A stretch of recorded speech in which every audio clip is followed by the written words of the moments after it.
ವೇದಿಕೆಯಲ್ಲಿ ಉಪಸ್ಥಿತಿರುವಂಥ ನನ್ನ ಆತ್ಮೀಯರಾದಂಥ ರವೀಂದ್ರ ಶೆಟ್ಟಿಯವರೇ ಹಾಗೂ ಪ್ರಿನ್ಸಿಪಾಲ್ರೇ ಹಾಗೂ ನನ್ನ ಆತ್ಮೀಯ ಅರ್ಧಾಂಗಿನಿಯಾದಂಥ ಹೇಮಲತಾ ಎಂ ರೇವಣ್ಕರ್ ಅವರೇ, ನನ್ನ ಪ್ರೀತಿಯ ಸೊಸೆ ಸೌಜನ್ಯ ರೇವಣ್ಕರ್ ಅವರೇ ಹಾಗೂ ನನ್ನ ಮಗ ಡಾಕ್ಟರ್ ಮಂಜುನಾಥ್ ರೇವಣ್ಕರ್ ಅವರೇ, ಹಾಗೆ ಪ್ರೀತಿಯ ಪೋಷಕರೇ ಹಾಗೂ ಅಂಗನವಾಡಿ ಕಾರ್ಯಕರ್ತರೇ, ಇವತ್ತು ನನಗೆ ಭಾಳ ಖುಷಿ ಆಗ್ತಾ ಇದೆ. ಜೀವನದಲ್ಲಿ ಏನಾದರೂ ಮಾಡಬೇಕಾದ್ರೆ ಈ ಥರ ಮಾಡಬೇಕು ಅಂತ ಹೇಳೋ ಒಂದು ಆಸೆ ಇತ್ತು. ಇವತ್ತು ನಾನು ಮಾಡಿದ್ದು, ನೀವೆಲ್ಲ ಬಂದು ನನ್ನನ್ನು ಆಶೀರ್ವದಿಸೋದಕ್ಕೆ ನಾನು ನಿಮಗೆ ತುಂಬ ಹೃದಯದ ಅಭಿನಂದನೆಗಳನ್ನು ಸಲ್ಲಿಸ್ತೇನೆ. ಯಾಕಂದರೆ ಎಲ್ಲರೂ ಮಾತಾಡ್ತಾರೆ, ಆದರೆ ಜೀವನದಲ್ಲಿ ಏನಾಗಬೇಕು, ಏನು ಮಾಡಬೇಕು, ಮನುಷ್ಯನಿಗೆ ಯಾವುದು ಬೇಕೋ ಅದು ಸಿಗೋದಿಲ್ಲ.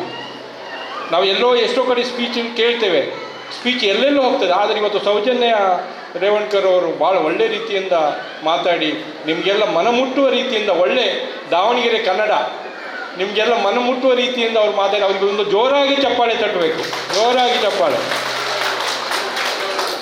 ಯಾಕಂದರೆ ಹೇಳಿದರೆ ಮನುಷ್ಯನ ಜೀವನದಲ್ಲಿ ನಾವು ಇನ್ನೊಬ್ಬರಿಗೆ ಏನಾದರೂ ಹೆಲ್ಪ್ ಮಾಡುವ ಒಂದು ಕಾರ್ಯಕ್ರಮ ಮಾಡಬೇಕು.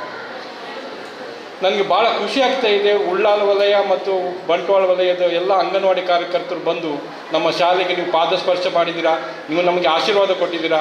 ನಿಮ್ಮ ಆಶೀರ್ವಾದನ ಯಾವತ್ತೂ ನಾವು ಮರೆಯೋದಿಲ್ಲ. ನಮ್ಮ ಶಾಲೆಯಲ್ಲಿ ಒಳ್ಳೆ ರೀತಿಯಿಂದ ಟೀಚರ್ಸ್ ಇದ್ದಾರೆ, ಒಳ್ಳೆ ಎಜುಕೇಷನ್ ಇದೆ.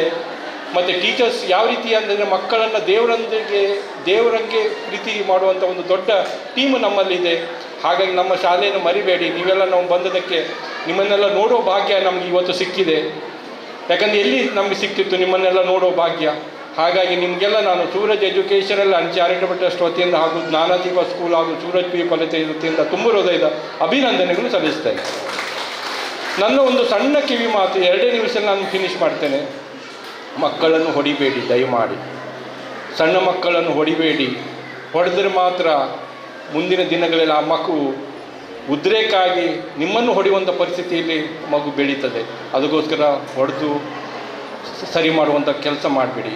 ಇನ್ನೊಂದು ಜಂಕ್ ಫುಡ್ಡು, ಯಾಕಂದರೆ ಮನೆಯಲ್ಲಿ ನೀವು ಏನು ಈಗ ಸೌಜನ್ಯ ಅವರು ಹೇಳಿದ್ದಾರೆ, ಡಾಕ್ಟರ್ ಸೌಜನ್ಯ, ಯಾಕಂದರೆ ಭಾಳ ಅವರು ಮಕ್ಕಳ ತಜ್ಞೆ, ಅವರು KMCಯಲ್ಲಿ ಮಕ್ಕಳ ತಜ್ಞೆ ಆಗಿದ್ದಾರೆ. ಅವ್ರು ಹೇಳಿದ ಪ್ರಕಾರ ಜಂಕ್ ಫುಡ್ನಿಂದ ಏನೇನು ಆಗ್ತದೆ ಅಂತ ಎಲ್ಲ ವಿವರ ಹೇಳಿದ್ದಾರೆ.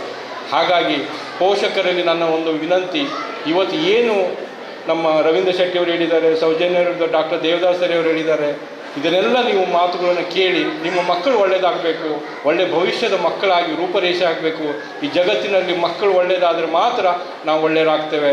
ತಂದೆ ತಾಯಂದಿರಿಗೆ ಮತ್ತು ಮೊಬೈಲು, ಊಟ ಮಾಡೋದಿಲ್ಲ ಅಂದರೆ ಮೊಬೈಲ್ ಕೊಡೋದು, ಊಟನೂ ಬೇಡ ಏನೂ ಬೇಡ, ಮೊಬೈಲ್ ನೋಡ್ತಾ ಕೂತ್ಕೊಳ್ಳೋದು, ಅಂಥ ಪರಿಸ್ಥಿತಿ ಮಕ್ಕಳಲ್ಲಿ ಹುಡ್ತಾ ಇದೆ. ಆ ಥರ ಆಗಬಾರ್ದು. ನಮ್ಮಲ್ಲಿ ನರ್ಸರಿಯಿಂದ up to PU college, nursery ಇದೆ, LKG ಇದೆ, UKG ಇದೆ, ಅಪ್ ಟು PU ಕಾಲೇಜ್ ತನಕ ನಮ್ಮಲ್ಲಿ ಮಕ್ಕಳು ಕಲಿತಾ ಇದ್ದಾರೆ.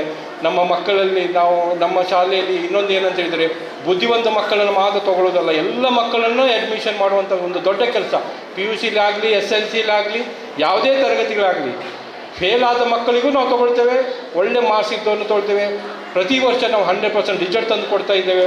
ಯಾಕಂದರೆ ಇಲ್ಲಿ ಏನಾಗ್ತಾ ಇದ್ದರೆ, ಅತಿ ಬುದ್ಧಿವಂತ ಪುಸ್ತಕದ ಬದನೆಕಾಯಿ ಮಾತ್ರ, ಅರ್ಧಮರ್ಧ ಕಲಿತವರೇ ಇವತ್ತಿನ 100% ಸಕ್ಸಸ್ ಇನ್ ಅವರ್ ಲೈಫ್. ನೀವು ನೋಡಿ, ಅರ್ಧಮರ್ಧ ಕಲಿತವನು ಹುಡ್ಕೊಂಡು ಹೋಗ್ತಾನೆ ತನಗೆ ಏನು ಆಗಬೇಕಂತೇಳಿ. ಅತಿ ಬುದ್ಧಿವಂತ 4 ಗೋಡೆ ಒಳಗೆ ಕೂತ್ಕೊಂಡು ಏನು ಮಾಡೋದಿಲ್ಲ. ಹಾಗಾಗಿ ನಾನು ಶಾಲೆ ಸ್ಟಾರ್ಟ್ ಮಾಡಬೇಕಾದ್ರೆ ಎಲ್ಲರೂ 95% ಇದ್ದವನ್ನ ತೊಗೊಳ್ತಾ ಇದ್ದರು. ನಾನು 0 ಇದ್ದವರನ್ನು 95% ಇದ್ದವನ್ನೂ ತೊಗೊಳ್ತೇನೆ, 0 ಇದ್ದವನ್ನ ತೊಗೊಳ್ತೇನೆ. ಯಾರಿಗೆ ಶಿಕ್ಷಣದ ಅಗತ್ಯ ಇದೆ ಅಂಥ ಮಕ್ಕಳನ್ನು ಅಡ್ಮಿಷನ್ ಮಾಡುವಂಥ ದೊಡ್ಡ ಕೆಲಸ Suraj PU college Jnanadeepa school ಮಾಡ್ತಾ ಇದೆ ಅಂತ ಹೇಳಲಿಕ್ಕೆ ನಾನು ಈ ಸಂದರ್ಭದಲ್ಲಿ ಹೇಳಲಿಕ್ಕೆ. ಮತ್ತು ನಮ್ಮಲ್ಲಿ ಕಡಿಮೆ ಮಾರ್ಕ್ಸ್ ಇದ್ದವನ್ನ ಜಾಸ್ತಿ ಹಣ ತೊಗೊಳ್ಳೋದು ವಿಷಯ ಇಲ್ಲ, ಡೊನೇಷನ್ ಇಲ್ಲ. ಯಾವುದೇ ಕಡಿಮೆ ಫೀಸಲ್ಲಿ 10,000 ರೂಪಾಯಲ್ಲಿ LKG UKGಗೆ ನಾವು ಅಡ್ಮಿಷನ್ ಮಾಡ್ಕೊಳ್ತೇವೆ. ಯಾವುದೇ ಡೊನೇಷನ್ ಇಲ್ಲ, ಯಾವುದೇ ಡೊನೇಷನ್ ರಹಿತ.